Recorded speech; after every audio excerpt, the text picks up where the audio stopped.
Okay, I just thought we've reached where we're talking about weather forecasting, and I thought, well, maybe we should try to do a weather forecast. So, when you bring to this point, you've looked at how systems interact, all the different variables in meteorology, what different weather maps look like, and you get a basic understanding of, what's an extratropical system, what's a front. So, let's just start by when you're making a forecast, the first thing you got to do is know what's going on. So if I'm forecasting for Ohio or West Virginia or Pennsylvania in that area, this is the weather map as of Saturday morning. So what do I see? I see a high pressure system that's centered over New York. Winds are basically clockwise around the high. So I have a west wind across West Virginia, Ohio, Pennsylvania, most of the western part of Pennsylvania. Along the east coast, I have a north wind. Front, there's a stationary front down in the southeastern U.S. that comes up into Arkansas. It's weak, probably a dissipating front. It's got down about as far as it's going to get, not going to get much stronger. So it's slowly going to wash out with the heat of the sun. So what am I looking at? So I've got a good day today, obviously. High pressure almost over top of me. Light southwest winds, so a little bit of warmth maybe, not too warm. Not a lot of moisture because the moisture is well down south yet. So I look up to the north. I got a decent cold front moving across Montana, central Canada. Don't know if that's going to get down to me or not. Probably an extratropical low up further north of that. You can already see the edge of it on the top of the map. So today, a nice day. Sunday, probably another nice day, as that high pressure is fairly decent size for summertime. So it's going to begin to move to the east, maybe a little warmer on Sunday than today. All right, so that looks at the actual conditions at the surface. If I want to look aloft, there's 500 millibars. I see a ridge of high pressure. Contours are budging upwards. So another thing tells me that, well, then in that case, I have convergence aloft, probably north winds aloft. I'm not really able to look at this strong low up here in the 500 millibars, but I don't see it budging this high out of place or anything. High centered down here over Oklahoma, so pretty nice weather for a while. So until things shift. Notice this. There's a low pressure system over the southeast, over the mid-Atlantic, aloft. Not at the surface, aloft. So I'm not showing you what the 500 millibar flow looks like over a large area. I'm cutting you down to the United States. So I don't see over towards Europe or over out into the Pacific Ocean. We're just taking a tiny look. We're not looking far into the future here. Here's 850 millibars. Oops, well, that didn't work well. There we go. What I notice here is out to west of Ohio, Indiana, Illinois, I see a lot of southerly flow coming up. If I'm seeing southerly flow, I'm thinking moisture is beginning to be evicted out of the Gulf of Mexico. And the green kind of shows dew points fairly high. And the red up here shows some cooler air. And I wanted to look at what the temperatures were. So red's the temperature probably around 14, 15 degrees Celsius at 850 millibars. Well, all right. I already know 850 millibars is about 1,500 meters up. So if it's 1,500 meters up, I know that works out to about 13, 14 degrees Celsius. So if I have 14 and I add 14 degrees to it, If I went down dry adiabatically today, I'd get about 28 degrees Celsius. What is that? That's about 82 for the high. So that gives me a real fast ballpark estimate on what the high temperature is going to be with bright sunshine today and dry adiabatic warming. Not all days are dry adiabatic warming, and not all days have bright sunshine. So, but it's a ballpark. That's probably what the max temperature could be today. So we have just looked at the 3 dimensions of the atmosphere, all things you've learned this year.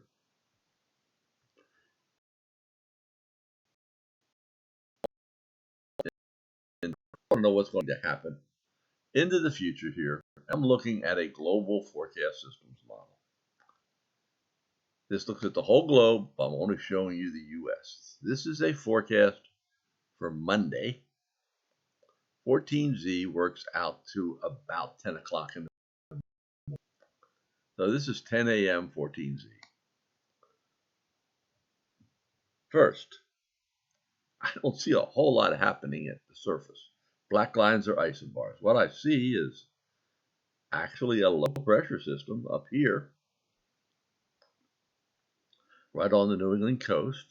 And you'll notice it gets cooler there, so it's an extratropical low. Cools with height.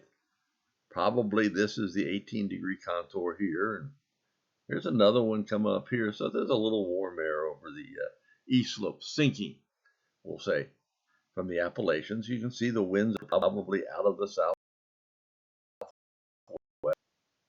So not a whole lot going on, except that there is some moisture starting to flow in.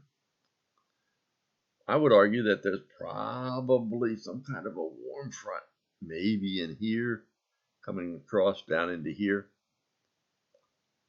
So there's some lift. So lots of warm air out in the Central Plains, probably going to be pretty hot out there. But I noticed this moisture. Where did the precipitation come from here? So let's see if we can figure that out. It's obviously not a whole lot surface based.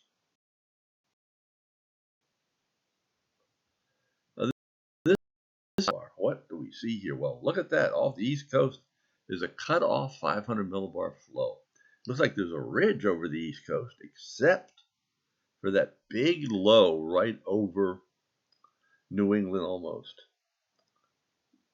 That was a little tiny low that was over mid-Atlantic. It's blossomed into a much stronger 500 millibar low.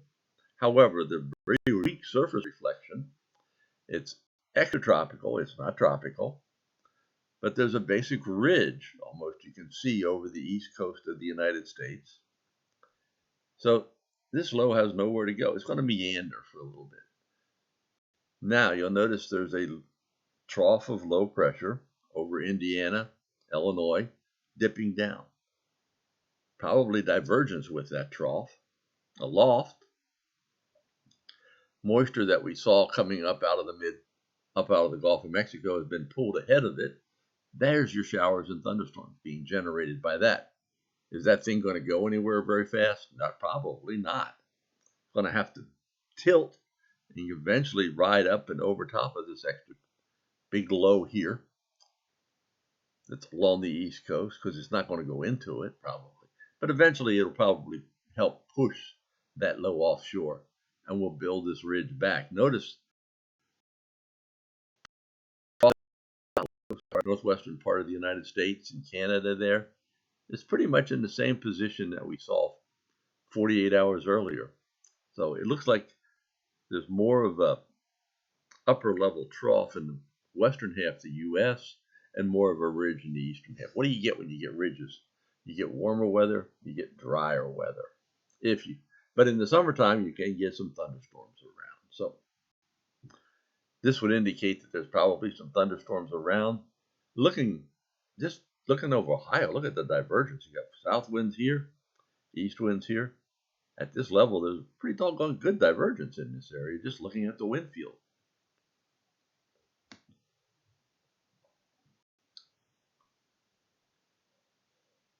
And this is another image. Hopefully it will come up here in a second. I wanted to look at another model. So,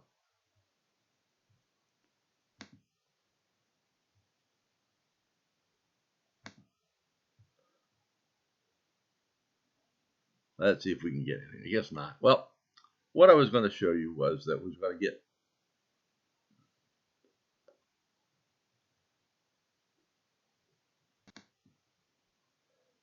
this is a North American mesoscale model. All right, the last one I showed you has a resolution of around 10 kilometers. This model has a resolution. I would be showing you more details as far as the 500, the higher mesoscale. In the summertime, there's a lot of mesoscale stuff going on. And what I went with here was radar because I wanted to take a look at just what the radar looked like at that time. Unfortunately, it's very, very slow responding right now from there. But there we go. And we can see where we have it was over New England. But you'll also see you have some showers and stuff. And with that, showers that are Ohio, West Virginia there. Notice some reddish, yellowish areas there. They're a little heavier showers. The radar is depicting heavier. So this is an estimate of what, if you looked at the radar at this time, what it should look like. And this time would be about 10 a.m. on Monday morning. So there should be some showers and stuff moving across the area on Monday. So we have two models that say the same thing with the picture. Details are a little better resolution wise. Some of these showers, pretty heavy rain there probably. So with that, we know that Monday will probably have some clouds, probably have some showers. And if it got enough heating, say you had some sunshine in the morning, you would make the air more unstable, probably some thunderstorms as well. So that's how we go about looking at what type of weather, general weather, and we can predict some temperatures with this. We know the 850 millibar temperature is approximately plus 18 Celsius. However, with clouds, we know they're not going to get all the way dry adiabatic that day. Probably closer to a moist adiabatic, maybe a little more than that probably.